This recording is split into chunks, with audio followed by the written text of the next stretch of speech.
And welcome back. The Florida Association of Realtors just released March's numbers with some big changes here because inventory absolutely skyrocketed, yet the number of home sales absolutely tanked. So in today's video, I'm going to share exactly what's happening right now in the Florida housing market. So with that said, I have a lot to share in today's video, so let's go ahead and dive right in. This is actually for March 2023. They compare year-over-year numbers here, but I'm going to take a deep dive into each of these metrics here as well because they have the figures here over the past several years as well. So this is only for single-family houses only. Of course, it excludes multifamily as well as new home construction numbers.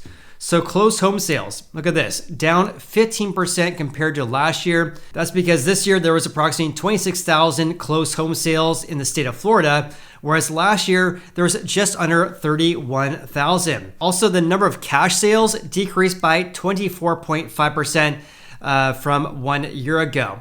Here's an interesting trend as well because the median home sold price in the state of Florida for this March was $405,000. 1 year ago, it was just over $396,000.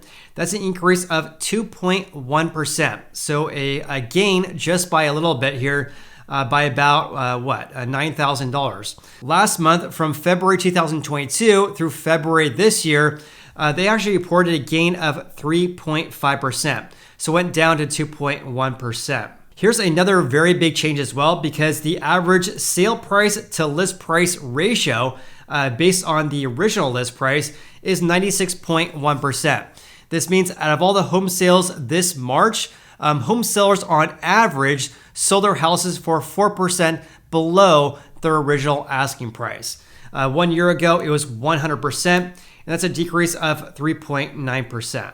And this is a fairly big change here because 1 year ago, houses were selling on average for their original asking price. Now they're selling for about 4% below. And now here's another really big difference as well because the median days on the market, this is a time frame when you list your house for sale to when you accept an offer and then eventually becomes a closed home sale. That length of time when the house is listed for sale, it was 35 days this March. 1 year ago, it was only 9 days. That's a whopping 289% increase compared to March of 2022. We also saw a huge decrease of contracts being signed, down 12%, new listings down by nearly 13%, and the total number of pending home sales is down by 19.2%. Meanwhile, inventory levels are more than double compared to 1 year ago. 1 year ago, there was approximately 28,000 houses for sale. Again, only single family, whereas this month, 61,376, an increase of 115.8%. So let's go ahead and dive right into each of these metrics here because they share how the numbers we have over the past 12 months compares to going back to 2019. So let's first talk about closed home sales. Again, for March, down 15%. But look at this though.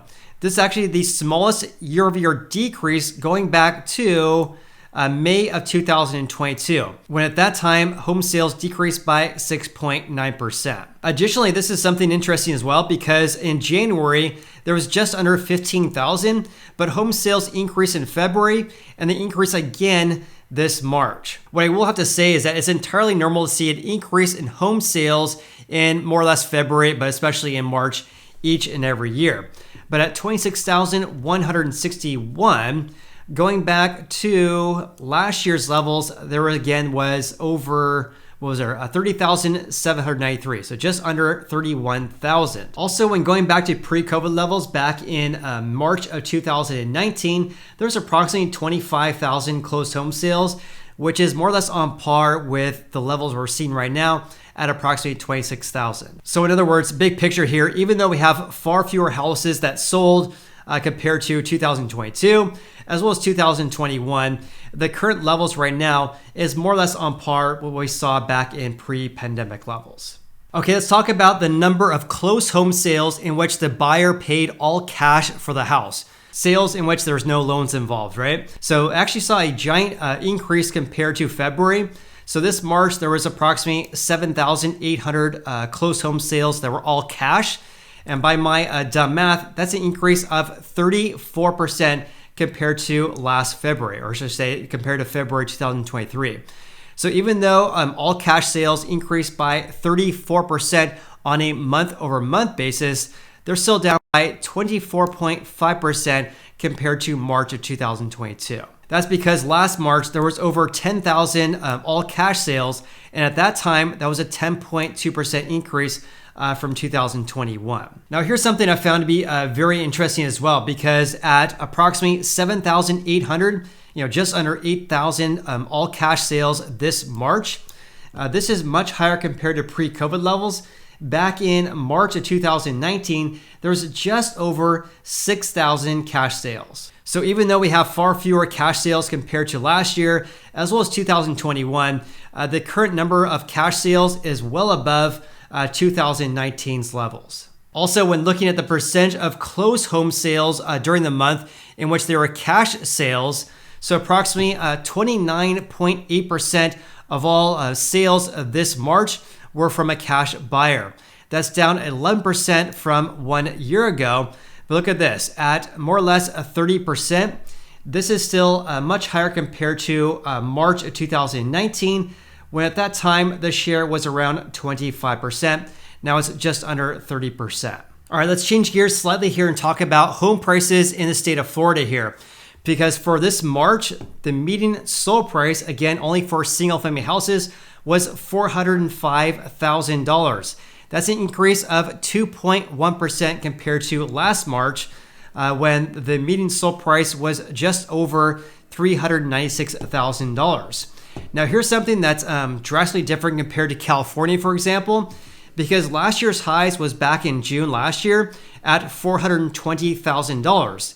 This means, by my dumb math, that the median sold price only decreased by 3.6% compared to last year's highs, going from $420,000 now at $405,000. That's a decrease of 3.6%. Now, when comparing this to California, the differences are great here, because in Florida, again, only a decrease of 3.6%. But in California, when compared prices this March compared to last year's highs, we're actually down by approximately 12%. So the decrease we're seeing here in California is almost 4 times as bad as what we're seeing here in the state of Florida. Something else you guys should be aware of as well, in Florida, prices actually increased from February. So when comparing to February's numbers, prices increased by 2.5% on a month-to-month basis. So at $405,000, look at this, because here's the past several years here. This is, of course, much higher compared to 2021. Back in March of 2021, the median sold price was just over $300,000. And back during pre-COVID levels, back in March of 2019, the median sold price was just over $250,000. Now it's $405,000. Also, here's a look at the median percent of original list price received. So let me briefly explain here. So at 96.1%, this means that home sellers this March sold their houses for about 4% below their original asking price. Compare this to 1 year ago, it was 100%, meaning houses on average were selling for the seller's original asking price. So the ratio right now is far below last year's levels. But when looking at pre-COVID levels, back right here, the ratio was actually very close to the ratio we're having right now. And I really wish the Florida Association of Realtors would provide the actual numbers here, but just kind of eyeballing this, it appears that in March of 2019, the ratio was actually a little bit closer to 100% than we're seeing right now, but more or less on par with pre-COVID levels regarding the percent of original list price received. Now, here's something I found to be remarkable as well, because the median days in the market was 35 days, a giant increase from 1 year ago when days in the market was only 9 days. But look at this chart right here. Days in the market started to increase big time starting in August last year. Let's just call it summer last year. We reached a peak over the past 12 months last month. So in February 2023, days in the market was 43 days. So actually decreased fairly significantly here, going from 43 days, now it's 35 days. So even though we're up by 289% from 1 year ago, it still actually fell compared to February. And on top of that, when looking at pre-pandemic levels back in March of 2019, days in the market was actually just under 50 days. Now it's 35 days. So houses selling for about 15 days faster compared to pre-pandemic levels. Also, take a look at this because here's the number of new pending home sales. So for March, it was just under 28,000. That was a decrease of 12% from March of 2022. But at 27,787 to be exact, this is actually the highest levels going all the way back until May of 2022, when at that time there was 28,403 pending home sales. And here's something that's different compared to 2019 though, because at 28,000 new pending home sales, this of course is far below last year's levels. But we're looking at 2019 though, back in March of 2019, there was just over 30,000 new pending home sales. Now there's only 28,000. So the current levels right now are actually fairly significantly below March of 2019. One thing I do want to note, and this is actually a common trend we're seeing in the US right now, is that we are seeing a lack of contracts being signed compared to pre-pandemic levels. We're also seeing that for new listings as well. New listings fell by 12.8% compared to a decrease of 12% for pending home sales. And that actually is a fairly significant decrease, down by 12.8%. But at 30,547 though, this is actually the biggest levels or the highest levels we've seen going back to August last year. One thing you guys should be aware of though is that it's entirely normal to see an increase of contracts being signed between buyers and sellers, but also an increase of new listings each March here. So this could be seasonal due to the fact that a lot of people do not want to list their houses for sale during the holidays here. But at more or less 30,000 new listings, again, this is far below last year's levels and also below 2021. Compare this to 2019 though. Back in 2019, there was actually approximately 33,000 new listings. Now there's approximately 30,000. It's a little bit below levels we saw back in 2019. Meanwhile, active listings or the number of houses for sale, there's some very, very big differences here. So a giant increase of 116% from 12 months ago.